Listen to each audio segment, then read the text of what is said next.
দেখা হবে 70-এ। সাদা পাকা চুল নিয়ে অপলক দৃষ্টিতে তাকিয়ে থাকবো, যেমন তাকিয়েছিলাম 14-তে। তোমার চেনা চোখের মায়ায় আবারও হারিয়ে যাব। তোমার সাদাসিধে হাঁটা চলা দেখে মনে হবে কিছুই বদলায়নি। হয়তো সেদিনও তুমি বুঝবে না তোমাকে দেখার সেই আকাঙ্ক্ষা, তোমার হাসির আড়ালে লুকোনো ভালোবাসা খোঁজার চেষ্টা, এগুলো সব একতরফা। হয়তো তুমি তখনও বুঝবে না তোমার মুখে এক চিলতে হাসি আমার গোটা পৃথিবী আলোকিত করে দিয়েছিল, ঠিক যেমন 14-তে করেছিল।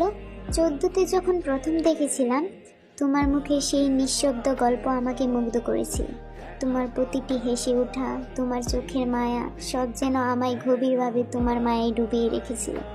সেই দিন থেকে আমার মনে শুধু একটাই আশা, তোমার পাশে থাকার। কিন্তু জানো, সেই আশা কখনো পূর্ণ হয়নি, আর হবার কথাও না। তোমার গল্পের ভিতরে আমার জন্য কোনো জায়গা ছিল না। তবু তোমার দিকে তাকিয়ে থাকা, তোমার মুখে হাসি দেখার আনন্দ, এসব দিয়েই আমি নিজের গল্প সাজিয়েছি।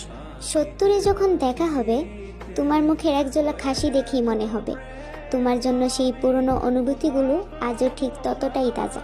তোমাকে দেখে বলতে ইচ্ছে করবে, তোমাকে ভালোবেসে আমি অসম্পূর্ণ থেকেও সম্পূর্ণ হয়েছি। কিন্তু সাহস হবে না, যেমন হয়নি 14-তে।